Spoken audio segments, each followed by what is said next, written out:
Start class. सबसे पहले आपको मैं सिखाऊंगी कि how does the resistance changes with the temperature. Do you agree that whenever temperature is increased, electrons run faster? Yes, electron बहुत तेज दौड़ते हैं और इलेक्ट्रॉन तेज दौड़ेंगे तो क्या लगता है करंट कंडक्शन बढ़ जाएगा? Yes. सबको ऐसा लगता है बट ऐसा नहीं होता। हेडिंग डालो, effect of temperature on conductivity. Effect of temperature on conductivity.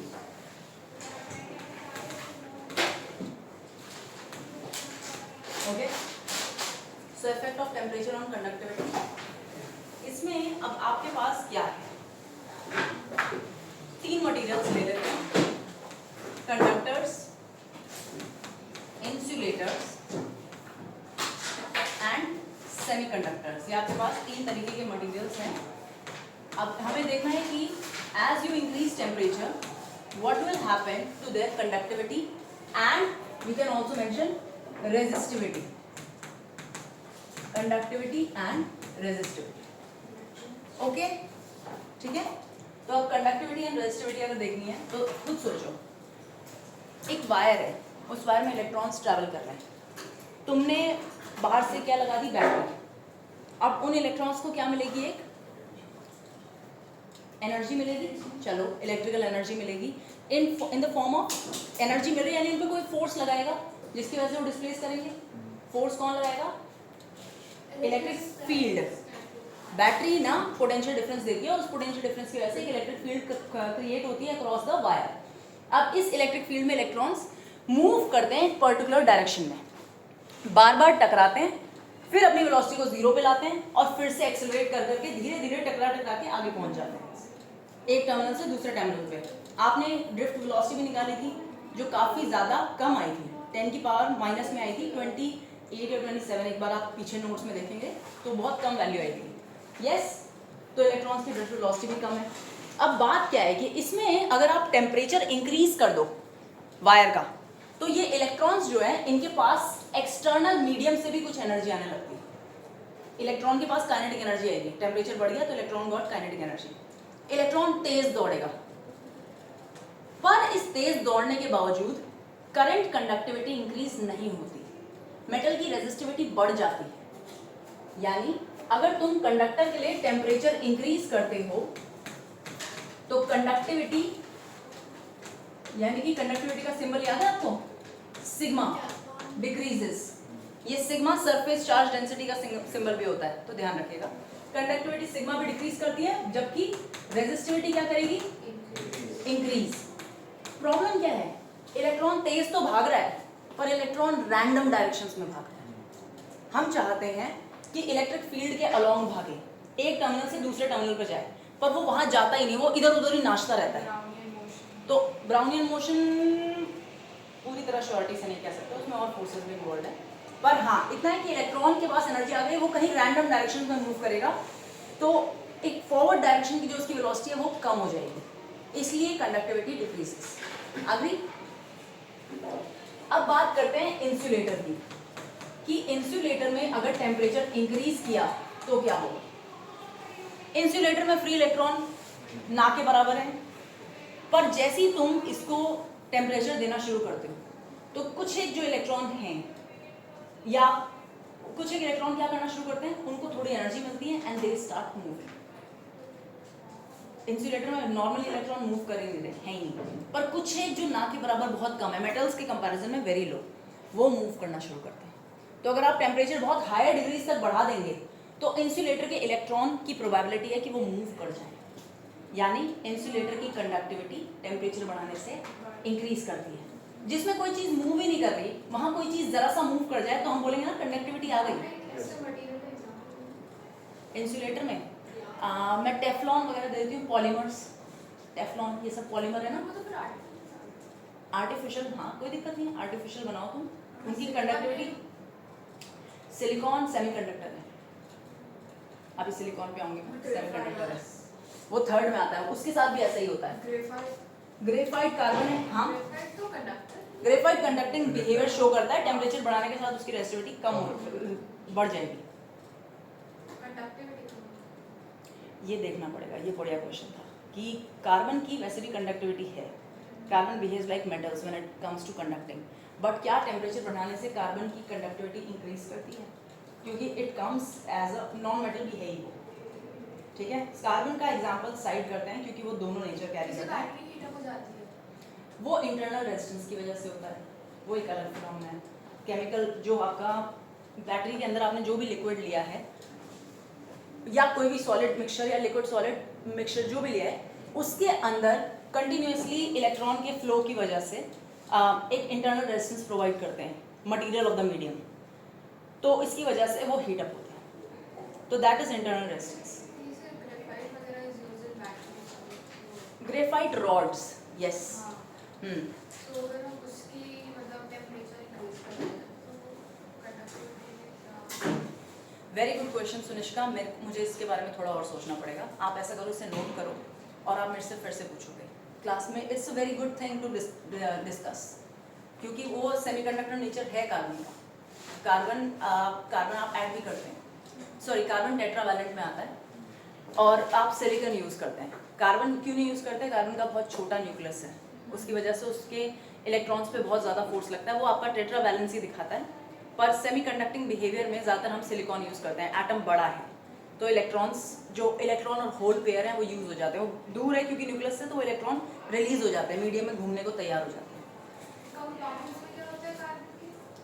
Carbon के कंपाउंड्स में क्या होता है? कंपाउंड तो वैसे भी कार्बन का नेचर कैरी नहीं करेंगे। कंपाउंड क्या होते हैं? The substance which has nature very different from the elements of which it is made up of. तो कंपाउंड्स, पॉलीमर क्या है? पॉलीमर कार्बन की तो चेन है, कार्बन हाइड्रोजन ऑक्सीजन कुछ कुछ जोड़ जोड़ के बनाई हुई चेन, उसके पास होना चाहिए नॉन पोलर नेचर, पर आप उसका टेम्परेचर बढ़ा रहे हैं तो वो थोड़ा कंडक्टिंग बन गया, पार्शियली कंडक्टिंग बन गया। तो ये पॉसिबिलिटी है कि इंसुलेटर्स में क्या होता है, टेम्परेचर इंक्रीज करने से कंडक्टिविटी बढ़ती है सिग्मा, और रेजिस्टिविटी डिक्रीज करती है।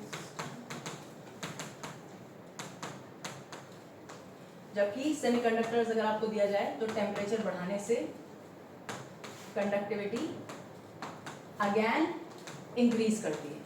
सेमीकंडक्टर्स में भी ऐसे होता है कि इलेक्ट्रॉन तेज मूव करने लगते हैं, इलेक्ट्रॉन होल पेयर, इलेक्ट्रॉन की वैकेंसी इज होल, वो मूव करने लगते हैं अपोजिट डायरेक्शंस में। टेम्परेचर बढ़ाया है तो कंडक्टिविटी इंक्रीज, रेजिस्टिविटी डिक्रीज करेगी।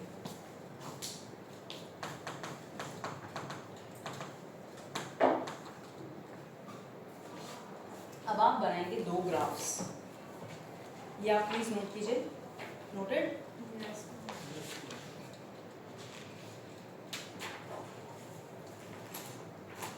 रो वर्सेस टी का ग्राफ बनाएंगे हम, कॉपर के लिए भी और नाइक्रोम के लिए भी। कॉपर क्या है आपका? कॉपर इज अ मेटल और नाइक्रोम इज अ अलॉय।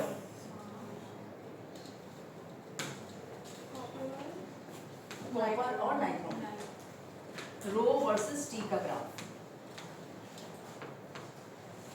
ठीक है। टी यानी टेम्परेचर,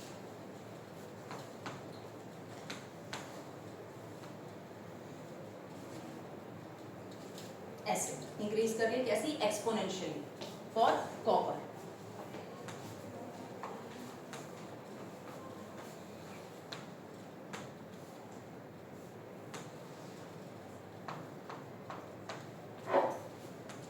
नाइक्रोम में है निकल, क्रोमियम और मेटल। तो क्या लगता है आपको, निकल क्रोमियम ये दोनों क्या है? मेटल ही तो है। तो मेटल्स की रेजिस्टिविटी टेम्परेचर के साथ क्या करती है? डिक्रीज। डिक्रीज की इंक्रीज? इंक्रीज। कंडक्टर दोनों मेटल्स हैं, conductivity increase, conductivity decrease, resistivity decrease. हाँ तो मैंने कंडक्टिविटी बोला, हाँ ठीक है, नहीं हो सकता मैंने गलत बोला, नो प्रॉब्लम। पर पॉइंट इज क्या, रेजिस्टिविटी क्या करती है? इंक्रीज। रेजिस्टिविटी रोकने की क्षमता। जब कंडक्टिविटी इंक्रीज करेगी तो रेजिस्टिविटी डिक्रीज करेगी, और जब कंडक्टिविटी डिक्रीज करेगी तो रेजिस्टिविटी इंक्रीज। तो क्योंकि निकल क्रोमियम दोनों मेटल्स हैं और उनसे बना हुआ अलॉय है मेरे पास, तो टेम्परेचर बढ़ाने के साथ इसकी रेजिस्टिविटी क्या करेगी, इंक्रीज। और कैसे, ऐसे एक कंट्रोल्ड फॉर्म में। ये एक्सपोनेंशियल चेंज है और ये देख लो कंट्रोल्ड फॉर्म में। दिस इज व्हाट मेक्स, क्यों कंट्रोल क्यों है, स्लोप देख रही हो ना, स्लोप कैसा आ रहा है, एकदम स्ट्रेट फिक्स स्लोप आ रहा है। मतलब आप कह सकते हैं कि rho is equal to rho naught 1 plus alpha delta T. Final resistivity is equal to resistivity at the room temperature into 1 plus alpha is the thermal coefficient, resistivity per unit rise in temperature, मतलब कहेंगे change in resistivity per unit rise in temperature। पहले आप ये formula लिखो, मैं आपके लिए alpha की वैल्यू निकलवा रही हूँ। अल्फा क्या बन जाएगा, अल्फा बनेगा आपका रो माइनस रो नॉट, नहीं रो, हाँ alpha is equal to rho minus rho naught upon rho naught delta T, यानी कि डेल्टा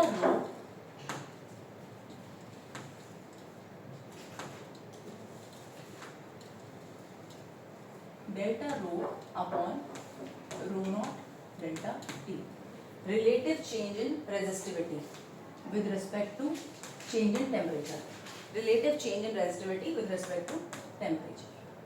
कि टेम्परेचर बढ़ाने से रेजिस्टिविटी में कितना चेंज आता है, that is the alpha thermal coefficient. आपने ये 11th में भी पढ़ा होगा, पर तब आप क्या कर रहे थे, अल्फा किसकी वजह से चेंज कर रहे थे सुनिष्का, आपने लेंथ का चेंज देखा था कि टेम्परेचर बढ़ाने से लेंथ कितनी बदलती है, एरिया कितना बदलता है, वो था आपका थर्मल प्रॉपर्टीज ऑफ मैटर वाला चैप्टर। अब यहाँ पे आप रेजिस्टिविटी देख रहे हैं कि वो टेम्परेचर से कैसे बदलती है। क्या, नाइक्रोम। ये ग्राफ ना एनसीईआरटी में दिए हैं तो इसलिए इम्पोर्टेंट है। आई एम थिंकिंग कि हमें एक दिन हर चैप्टर का ये करना चाहिए कि एक दिन हम पूरी एनसीईआरटी, यहाँ पीडीएफ खोलूँगी मैं, उसमें जो जो इम्पोर्टेंट पॉइंट्स हैं वो हाईलाइट करवाऊँगी ताकि हम सारी चीज़ें कवर करें। Relative change of resistivity upon change in temperature, यानी टेम्परेचर कितना बढ़ता, क्रोमियम। अब आपने जब ये रो वाला फैक्टर लिख लिया है तो अब इससे ही आप आर वाला भी लिख सकते हैं, रेजिस्टेंस। क्यों, रेजिस्टेंस आपके लेंथ और एरिया पे डिपेंड करती है और हम कुछ ऐसी कंडीशंस रखेंगे लेंथ और एरिया में चेंज नहीं आ रहा। टेम्परेचर बढ़ाने के साथ हमने ऐसा सा सिचुएशन बनाई है कि टेम्परेचर लेंथ और एरिया में चेंज नहीं आ रहा। तो अब अगर मैं इसी को फॉर्मूले को फर्दर डिराइव करूँ फॉर रेजिस्टेंस, तो फॉर्मूला विल बिकम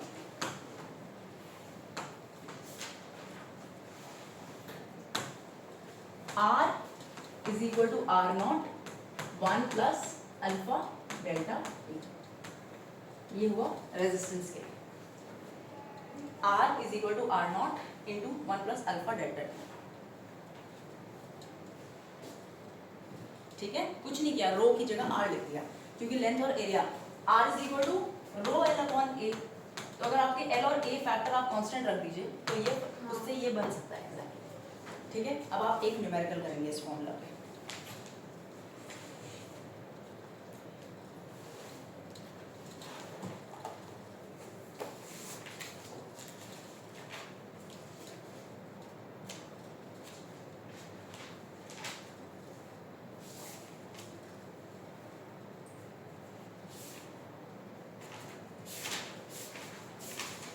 आपकी एनसीईआरटी में भी है इस पे न्यूमेरिकल, एनसीईआरटी का ही कर लेते हैं न्यूमेरिकल। प्रिया, मैं आपकी बुक ले लूं।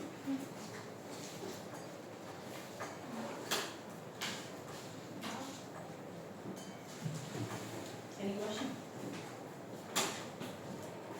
क्लास आप एक क्वेश्चन लिखिए 3.6 है, अगर आपके पास एनसीईआरटी है तो एनसीईआरटी के एक्सरसाइज का 3.6 क्वेश्चन वो इससे आराम से हो जाएगा।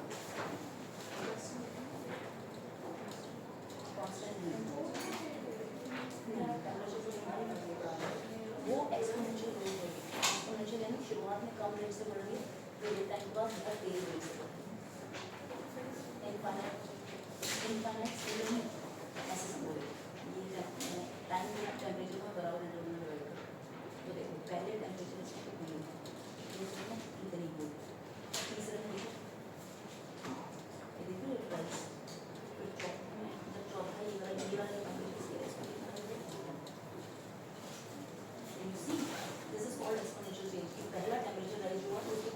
रेजिस्टिविटी इतनी बनती है।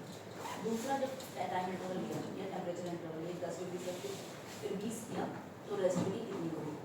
तो जब 20 से 30 कर दिया तो ये ज़्यादा हो गया और फिर 30 से 40 किया तो ये और ज़्यादा हो गया, फिर 40 से 50 करोगे तो बढ़ती है। देखो इंटरवल देख लो ये यहाँ से इसको कहते हैं एक्सपोनेंशियल राइज। इसीलिए मेटल्स में आप जानबूझ के दूसरा मेटल मिलाते हैं या नॉन मेटल मिलाते हैं ताकि उनका कंट्रोल्ड बिहेवियर काम आ सके। हमें सारे electronics electrical is all about control. जितने डिवाइस आप कंट्रोल कर सकते हैं, जहाँ वोल्टेज और करंट की वैल्यूज को कंट्रोल किया जा सकता है, that is useful for us. पर जहाँ एक्सपोनेंशियल राइज होने लगा वो बहुत बड़ी प्रॉब्लम क्रिएट करेगा, सिस्टम ठप हो सकता है। एकदम से रेजिस्टिविटी इतनी हाई पहुँच गई, टेम्परेचर तो बढ़ेगा वक्त के साथ, जब डिवाइस चलता रहेगा फिर वो चलना ही बंद हो जाएगा डिवाइस। फिर वो फ्यूज़ वाला मतलब device is not working now क्योंकि रेजिस्टिविटी चेंज हो चुकी है। Now you have to bring some changes, आपको डिवाइस खोल के कुछ चेंज करने पड़ेंगे, इसलिए it's better to have this thing. क्या हुआ class? Question 3.6 is a heating element using nichrome, a heating element using nichrome connected to a 230 volt supply। तो क्लास वोल्टेज कितना है? 230 volt supply. Connected A heating element using nichrome connected to a 230 volt supply draws an initial current of 3.2 ampere। 3.2 ampere का current आता है इस wire में से, which settles after a few seconds to a steady value of 2.8 ampere. यानी शुरुआत में current ये आ रहा था और थोड़ी देर बाद करंट की वैल्यू कितनी हो गई? 2.8 ampere. What is the steady temperature of the heating element if the room temperature is 27? Initial current था 3.2 एम्पियर और थोड़ी देर बाद कितना हो गया? 2.8 एम्पियर। वो कह रहा है what is the steady temperature of the heating element if the room temperature, यानी कि वो जो डेल्टा टी था आपके पास वो था टी माइनस टी नॉट, और टी नॉट की वैल्यू उन्होंने कितनी दी आपको? 27 degree Celsius. What is the steady temperature of the heating element if the room temperature is 27 degree Celsius and temperature coefficient of resistance of nichrome averaged over temperature range is, यानी alpha की value उन्होंने आपको दी है 1.70 into 10 की power -4। जब इन्होंने कहा ना averaged over, what do they mean? कि जो अल्फा है ये भी टाइम के साथ चेंज होता है, हायर टेम्परेचर्स पे चेंज होता है। वो जो आपको अभी फॉर्मूला लिखवाया था ना, R is equal to R naught 1 plus alpha delta T, उसमें ये डेल्टा टी क्या था? Change in temperature. आप टेम्परेचर बदलोगे तो रेजिस्टेंस बदलेगी, तो उस डेल्टा टी को मैंने क्या लिख दिया? टी माइनस टी नॉट, कि जो करंट टेम्परेचर है माइनस द रूम टेम्परेचर। तुमने जब उसमें करंट पास करना शुरू किया तो पहले शुरुआत में वो टी नॉट पे था और धीरे धीरे उसका टेम्परेचर बढ़ने लगा, तो उसकी रेजिस्टिविटी में कितना बदलाव आया उसके लिए वो फॉर्मूला था, उसकी रेजिस्टेंस में कितना बदलाव आया उसके लिए ये फॉर्मूला है। आर की जगह पे क्या लिखोगे? क्या लिखोगे आर की जगह पे? V बाय आई। ये हुआ V बाय आई, कौन सा वाला? फाइनल वाला। और ये क्या हुआ? V अपॉन आई इनिशियल वाला। और इनिशियल कितना था? ये 3.2 और फाइनल कितना? 2.8। और फिर ये 1 प्लस अल्फा की वैल्यू आपको दी हुई है, डेल्टा टी की जगह आप लिखेंगे टी माइनस 27। और मैं आपको कहूंगी कि आप पहले ना डेल्टा टी निकाल लिया कीजिए और ये 27 को इन्वॉल्व मत कीजिए, क्योंकि ना कई बार इसमें ये प्रॉब्लम आती है थोड़ा सा कि केपलर में कन्वर्जन नहीं किया है, और हालांकि आपको अल्फा डिग्री सेल्सियस में दिया है तो ये प्रॉब्लम नहीं आने वाली। कई बार अल्फा पर यूनिट केल्विन दिया होता है, तब आपको डेल्टा टी निकालना चाहिए, क्योंकि फिर आप 27 ऐड कर देंगे जबकि ऐड 273 करना था।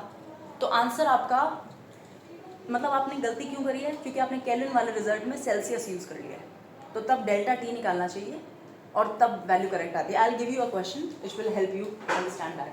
आपके पास ये आ चुका है, सॉल्व कीजिए इसे।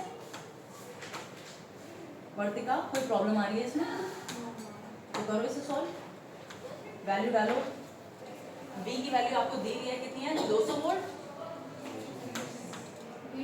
230,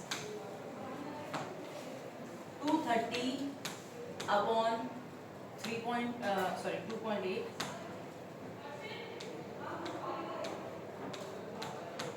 is equal to 230 upon 3.2, 1 plus alpha is 1.70 into 10 की पावर -4 और फिर यहाँ डेल्टा टी को मैं डेल्टा टी रहने देती हूँ। अब मैं 230 कैंसिल कर सकती हूँ, ये बनेगा 3.2 अपॉन 2.8, फिर +1 यहाँ से आ सकता है -1, 1.70 इंटू 10 की पावर -4 डेल्टा टी,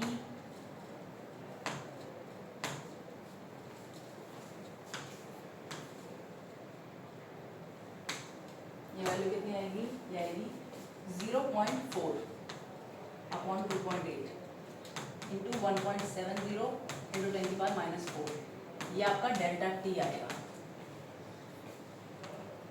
कितना आएगा ये? 1/7 और ये हो गया 1000 upon 1.70 into 7 delta T.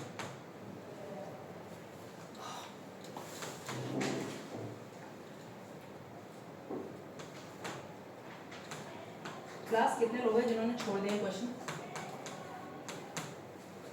Patience यही है क्वेश्चन का, यहाँ क्वेश्चंस में रुकना नहीं होता, छोड़ना नहीं होता कि अब हो नहीं पा रहा है यार इतना टाइम। फिजिक्स की न्यूमेरिकल यही है, एंड तक लेके जाओ उनको।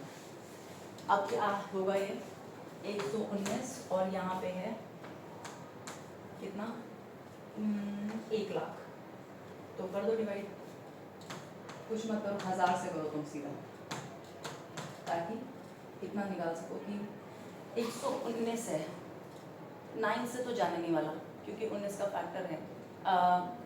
एक बार 109 8 से करते हैं, 8 9 60 72 15 1 9 52, बस कितना आया ये 8.8 9 में 5 4 480 और 480 119 और 480 4 119 4 से करते हैं ज़रा, 9 4 36 7 हो जाएगा 8.4, बस 8.4 इंटू आपने 1000 से किया था ना, 8.4 इंटू 10 की पावर 2, ये हुआ आपका डेल्टा टी। अब इसमें अगर आप कुछ और भी ऐड करेंगे, हल्का सा क्या ऐड करेंगे, 8.4 के बाद अगर आप करते हैं 40 बचता है 400, 8.40 समथिंग या 8.41 कीजिए, 8.41 इसको खोल देंगे, ये बनेगा 841, फिर आपके सामने t -27, तो t की वैल्यू कितनी आएगी 841 + 27, यानी कि 8 6 नहीं आंसर 27 नहीं है, और मुझे लग रहा है आंसर में कहीं पे हमने कुछ गड़बड़ कर दी है। आंसर इतना बड़ा कैसे आ रहा है?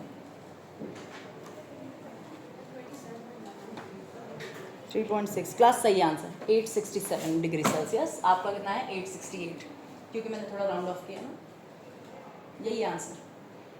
मतलब इतना टेम्परेचर बढ़ाओगे तब जाके रेजिस्टिविटी में इतना बदलाव आएगा कि करंट, मतलब क्या मतलब हुआ इसका कि आप नॉर्मल ऐसे 1-2 डिग्री सेल्सियस बढ़ने से टेम्परेचर, वायर में करंट ऐसे नहीं बदलता। वायर में करंट 0.4 एम्पियर का तब बदला जब तुमने 27 डिग्री से सीधा 867 डिग्री सेल्सियस ले आए। बहुत गर्म होगी तब जाके करंट की वैल्यू बदलने लग जाती है। Got it? एनसीईआरटी का क्वेश्चन था, बहुत इजी है ये क्वेश्चन, इसमें सिर्फ रेयर एप्लीकेशन है, पर बात यह है कि बच्चे कई बार ये टॉपिक छोड़ ही देते हैं। हाँ जी बोलिए। 1 2 3 अब आपने ये चीज़ कर ली, क्या आप एक और क्वेश्चन करेंगे इस टाइप का या आगे चलेंगे? आइए जरा इधर से आ जाइए। Yes you can change.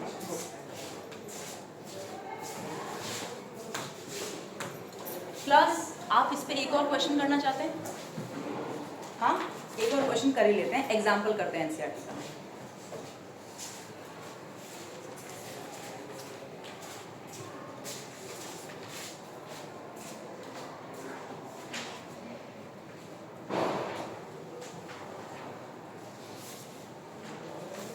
हाँ जी लिखिए, बस इसमें काम की बातें लिखिए, पूरा क्वेश्चन सॉल्व लिखने की जरूरत नहीं है। Question is an electric toaster uses nichrome for its heating element, okay, when a negligibly small current passes through it, its resistance at room temperature मतलब आपको टी नॉट कितना दिया है 27 डिग्री सेल्सियस। पूरा लिखने की जरूरत नहीं है, बात उसने कही कि नाइक्रोम एक हीटिंग एलिमेंट के लिए यूज होता है। जब उसमें से एक थोड़ा सा छोटा करंट पास होता है तो उसकी रेजिस्टेंस जो है रूम टेम्परेचर पे कितनी आती है 75.3 ओम, यानी आर नॉट की वैल्यू कितनी है 75.3 ओम और टी नॉट कितना है 27 degree Celsius 75.3 ohm. When the toaster is connected to a 230 volt supply, okay, when the toaster is connected to a 230 volt supply, the current settles after a few seconds to a steady value of 2.68 ampere. कुछ time बाद जो current की value बन जाती है वो होती है 2.68 ampere. What is the steady temperature of the nichrome element? आपको टी की वैल्यू निकालनी है कि ये जो नाइक्रोम एलिमेंट जिसपे करंट 2.68 एम्पियर जाना है उसमें टी की वैल्यू कितनी होगी? The temperature coefficient of resistance of nichrome is 1.70 into 10 की पावर -4 डिग्री पर सेल्सियस। हाँ, पर डिग्री सेल्सियस 1.70 into अभी जो पहले यूज किया 1.70 into 10 की पावर -4 पर डिग्री सेल्सियस। नहीं, फाइनल करंट है 2.68 एम्पियर। इनिशियल करंट कैसे निकालोगे? आपको इनिशियल रेजिस्टेंस दिया है, इनिशियल रेजिस्टेंस दिया V/R करके निकालोगे। और क्या आपको V/R की जरूरत है? R से ही करो, आपके पास R0 है, आपको R निकालनी है। जब करंट बदला है तो रेजिस्टेंस भी तो बदली होगी। जब थोड़ी देर बाद करंट की वैल्यू 2.68 एम्पियर हुई है तो यानी कि वायर की रेजिस्टेंस बदल गई और वायर की जो नई रेजिस्टेंस है R वो कितनी है 230 upon 2.68 V/I।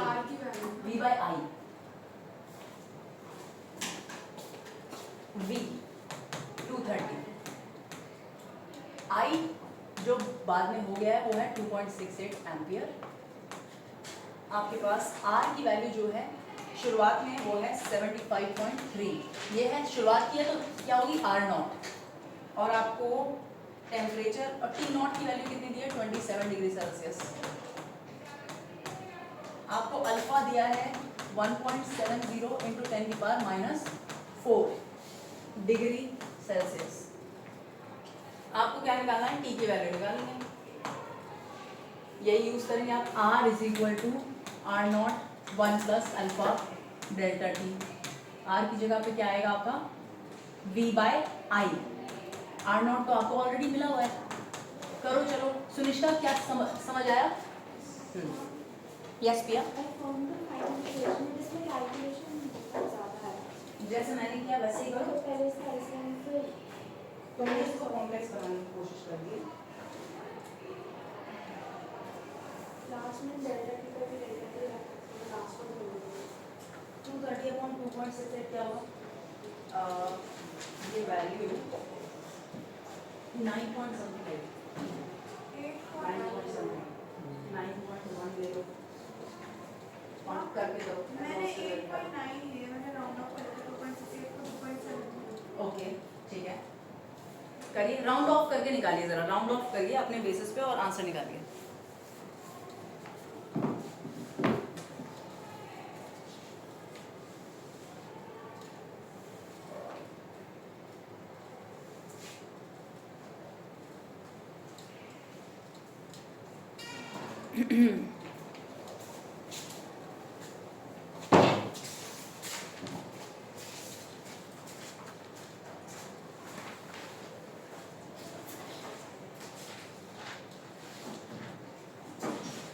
Is it done?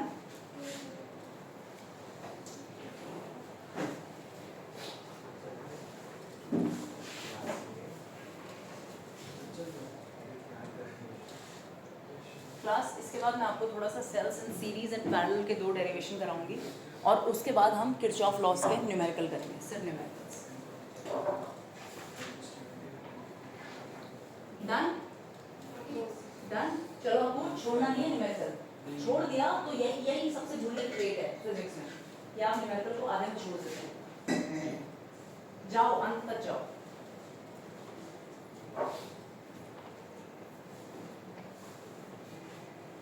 करो इसे राउंड ऑफ करो अपने बेसिस पे।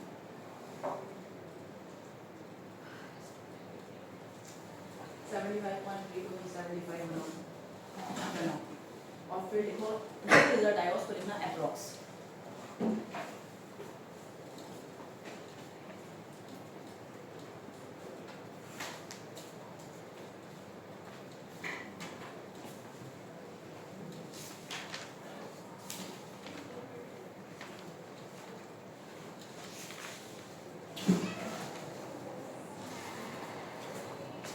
मैं आपसे कंफर्म मैंने आपको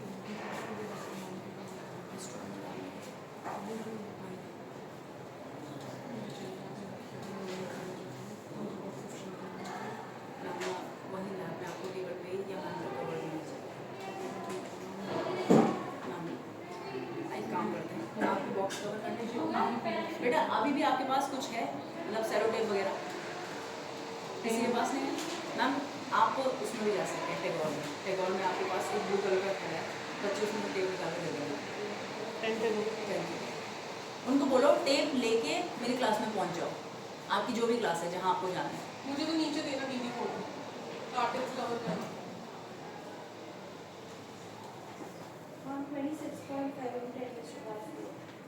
26 point into 10 to the power -4 +4। देखते हैं, बहुत बड़ा राइज आ रहा है, बहुत ही बड़ा राइज है, पर आंसर ये नहीं है। आंसर है 847 डिग्री सेल्सियस। क्या 2327? 230 डिवाइड बाय 2.68 जब करते हैं तो आंसर आता है 85.8।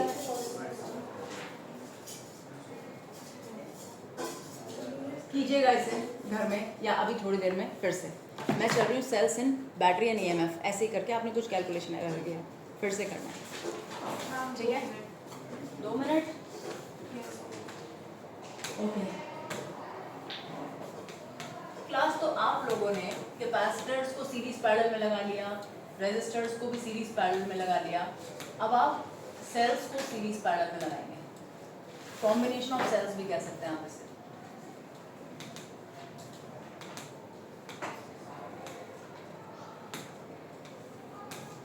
तो पहला केस करते हैं सेल्स इन सीरीज।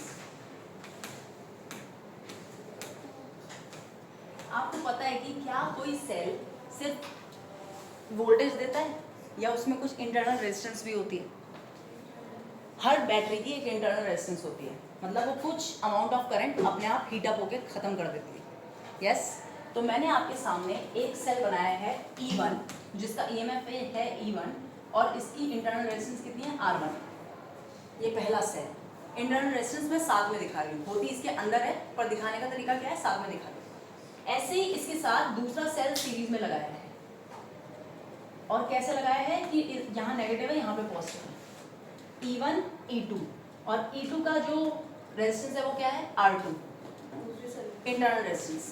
आप लिख सकते हैं consider 2 cells of EMF E1, R1 and E2, R2 connected in series as shown in figure। इन दोनों को आपने सीरीज में लगाया और इन दोनों के साथ आपने मिला के लगा दिया कोई एक्सटर्नल रेजिस्टर R। लगाना जरूरी है, एक्सटर्नल रेजिस्टेंस R लगाएंगे तो थोड़ा एक स्टेबल सर्किट बनता है। नहीं तो 2 बैटरी लगा दी, उनका वोल्टेज वायर में जा रहा है, वो तो वही वाला केस हो गया कि वायर गर्म हो जाएगी। तो आपने एक एक्सटर्नल रेजिस्टर R लगा दिया है एज शोन इन फिगर।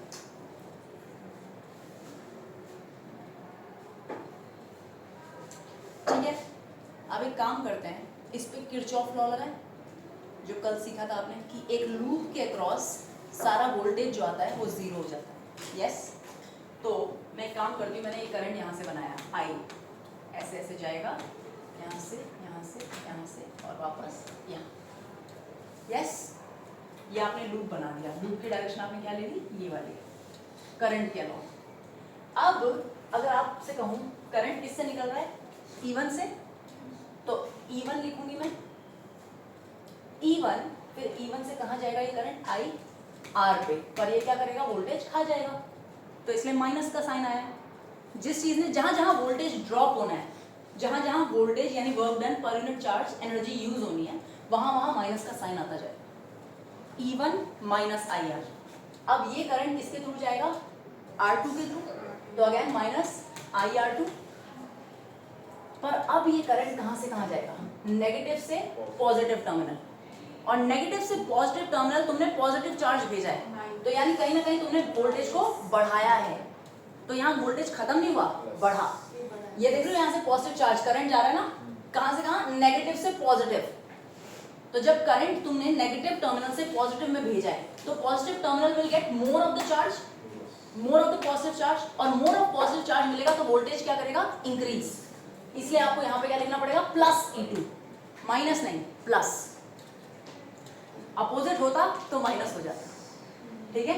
अब ये किया, और फिर अब ये करंट इसमें से जाएगा R1 से, तो again minus IR1। Resistors voltage खाने के लिए बने, ठीक। इक्वल टू क्या, 0। यही तो है किरचॉफ्स लॉ। कुछ समझ आया ये मैंने क्या लिखा? It's a very detail thing. Circuit बनाते हैं, बड़े ध्यान से करते हैं और बार बार प्रैक्टिस करते हैं, तब जाके हाथ में आती है। बोलो। आपने तो यहाँ पे लूप लॉ लगाया, किरचॉफ लॉ आई वाला भी था कि किरचॉफ लॉ दो होते हैं, एक जंक्शन लॉ, एक लूप लॉ। लूप में सारा voltage constant, that is law of conservation of energy, और जंक्शन में law of conservation of charge. किसी भी जंक्शन पे सारा नेट करंट 0। तो फिर लूप लॉ किरचॉफ का ही पार्ट है। दोनों Kirchhoff laws, 2 laws are Kirchhoff laws, Kirchhoff के 2 लॉज हैं। अब मैंने ये लिख दिया। अब आपके पास क्या आ गया, E1 plus E2 is equal to I, ये सब यहाँ भेज दो, R plus R1 plus R2। Do you agree? तो कोई तुमसे कहे कि I कितना है, E1 plus E2 upon R plus R1 plus R2। Yes. तो क्या सीखा तुमने, I की वैल्यू आ गई तुम्हें, और I की वैल्यू वैसे ओम्स लॉ से क्या होनी चाहिए, V बाय R होती है ओम्स लॉ से। तो तुम्हारा इक्विवेलेंट EMF क्या होगा, तुम्हारा इक्विवेलेंट EMF में V की जगह पे E1 प्लस E2 आ रहा है। यानी जब बैटरी सेल्स को सीरीज में कनेक्ट किया जाता है ऐसे कि एक नेगेटिव के साथ दूसरा पॉजिटिव, तो इनकी पोलैरिटीज क्या करती हैं, मतलब सॉरी, इनका जो EMF है वो क्या करता है, ऐड हो जाता है। यानी सीरीज में EMF E1 प्लस E2। और रेजिस्टेंस अगर कोई कहे तो रेजिस्टेंस R इक्विवेलेंट कितनी हुई, सर्किट की सारी रेजिस्टेंस को ऐड कर दीजिए, R plus R1 plus R2। ये आपका सीरीज का गेम हुआ। और कब, जब एक नेगेटिव के साथ एक पॉजिटिव कनेक्टेड है। ये नोट किया आपने? इसका एक और केस है, मैं आपके सामने बना के दिखा रही हूँ। समझ आ रहा है? कल जरूर आना, न्यूमेरिकल करेंगे, आज भी करेंगे, कल भी करेंगे, और परस मतलब करेंगे, मंडे ट्यूसडे तक भी करेंगे। चैप्टर चलेगा, ट्यूसडे तक चलाएंगे। ओके, लिखो।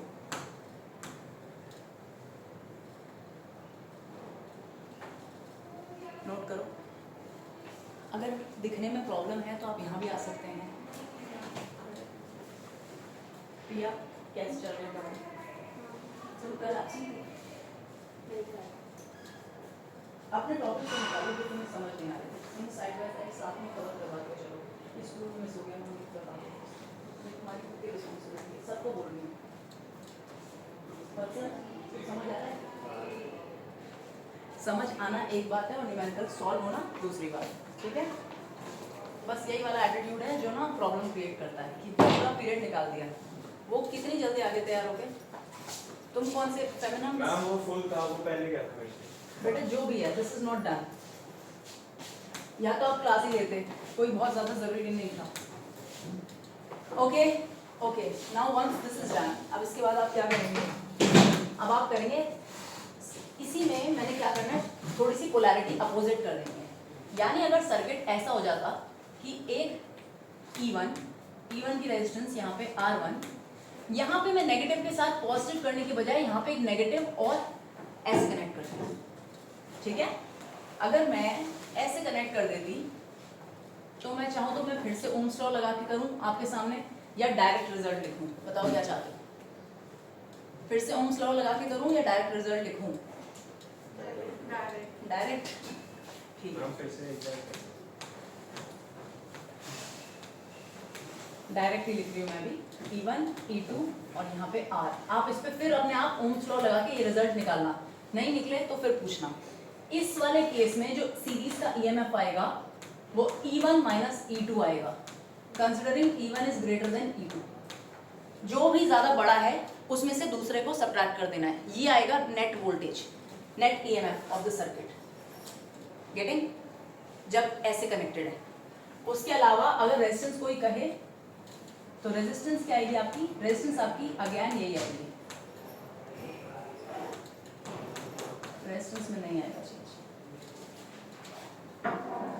Got it? अब इसके बाद हम करेंगे parallel, cells in parallel. Done? Cells in parallel करते हैं क्लास? हाँ जी जल्दी। आगे चल रही हूँ मैं, ठीक है?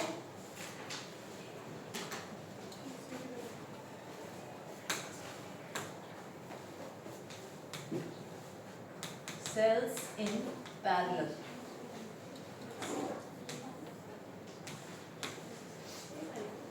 तो क्लास पैरेलल में कैसे अरेंज किया जाएगा? एक सेल और उसके साथ कोई दूसरा सेल, पर इस सेल के साथ इसकी इंटरनल रेजिस्टेंस भी होगी और इसके साथ इसकी इंटरनल रेजिस्टेंस होगी, यानी E1 R1 E2 R2, और ये दोनों कनेक्टेड हैं। E2 दोनों का एक का, अच्छा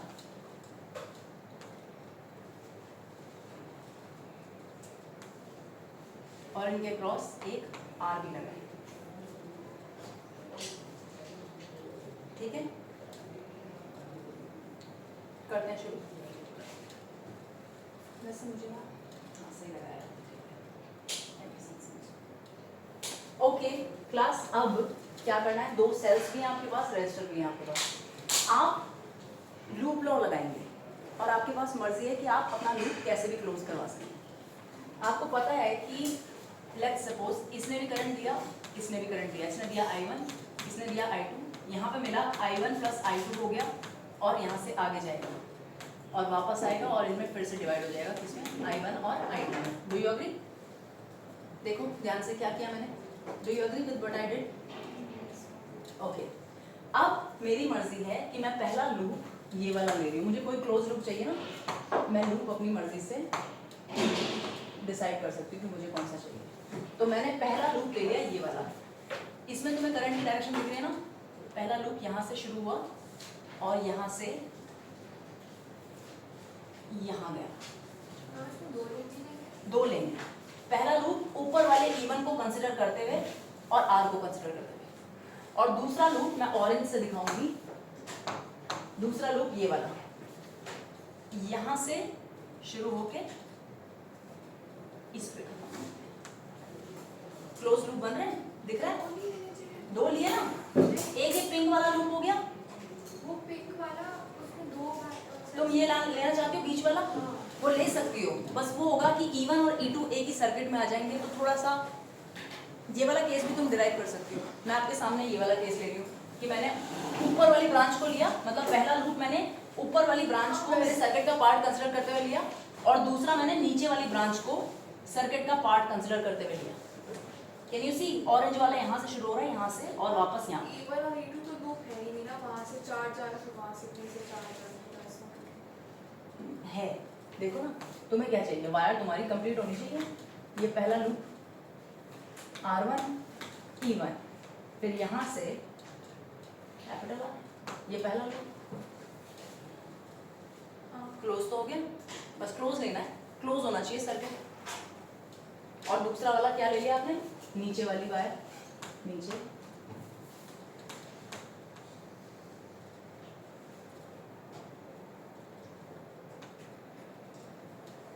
ये R2 E2 और ये कैपिटल R। ये दो लूप हो गए आपके, ये लूप 1 और ये लूप 2। इजी कैसे? कि आपके पास दो सर्किट आएंगे, दोनों सर्किट में एक में E1 आएगा, एक में E2 आएगा।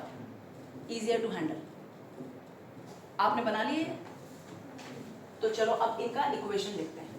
पहले वाले का लिखें इक्वेशन। करंट की डायरेक्शन जो इस डायग्राम में है वही वाली ले लो। ये था तुम्हारा I1, पर तुमने देखा कि इस लूप में यहां से तो I1 आया था, पर नीचे क्या जा रहा है, इस वाली ब्रांच में जा रहा है I1 प्लस I2।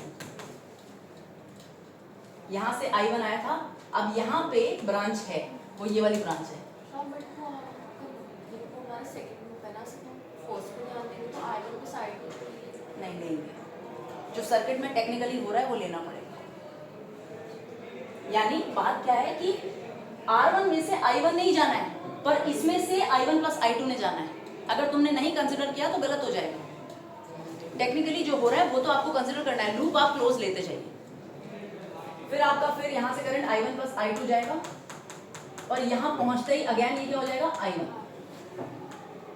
अब इस केस में इसमें से क्या निकल रहा है, I2, और यहाँ पे क्या जा रहा है, अगेन I1 प्लस I2, और इसमें उतना ही I1 plus I2, I1 plus I2, और इसमें वापस कितना, I2।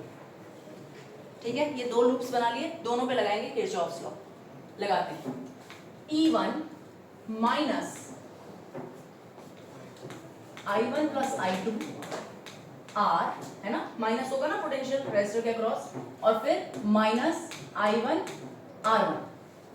पहला इक्वेशन अग्री, इक्वल टू 0। फिर दूसरा इक्वेशन E2 माइनस इस वाले में E2 minus I1 plus I2 capital R minus I2 R2 equal to 0।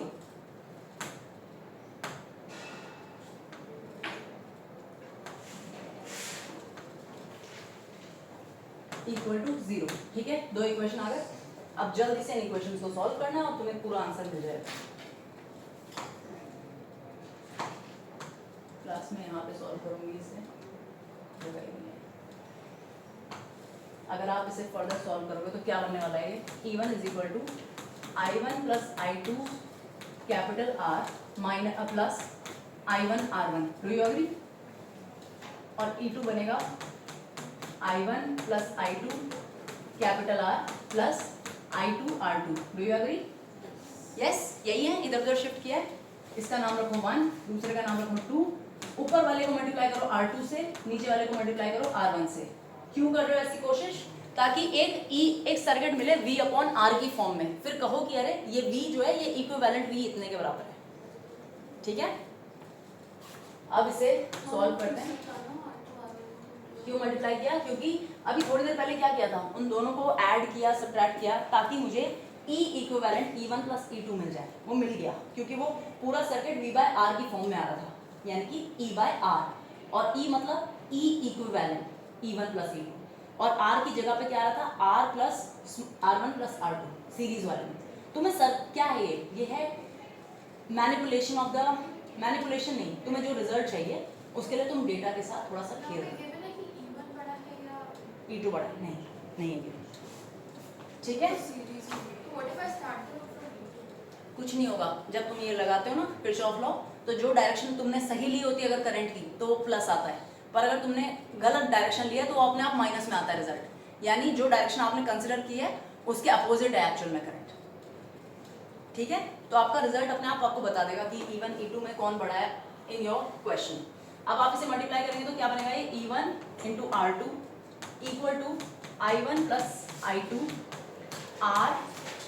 R2 plus I1 R1 R2। Got it? फिर ये बनेगा E2 R1 I1 plus I2 R1 plus I2 R1 R2। Add कर दो,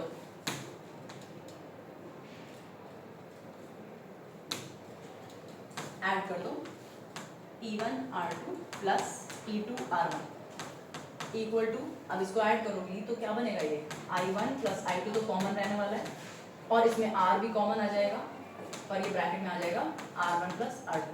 do you agree? अगर आप इस term को और इस टर्म को ऐड करोगे तो R1 प्लस R2 बनेगा, I1 I2 अलग से कॉमन, हाँ, प्लस यहाँ पे आएगा, यहाँ पे R1 R2 बाहर निकाल सकती हो, और अंदर क्या बच जाएगा, I1 plus I2। Do you agree? अब चाहो तो I1 I2 कॉमन निकाल लो, I1 प्लस I2 कॉमन निकाल लो, और अंदर बच जाएगा ब्रैकेट में R1 plus R2 plus R1 R2. Yes?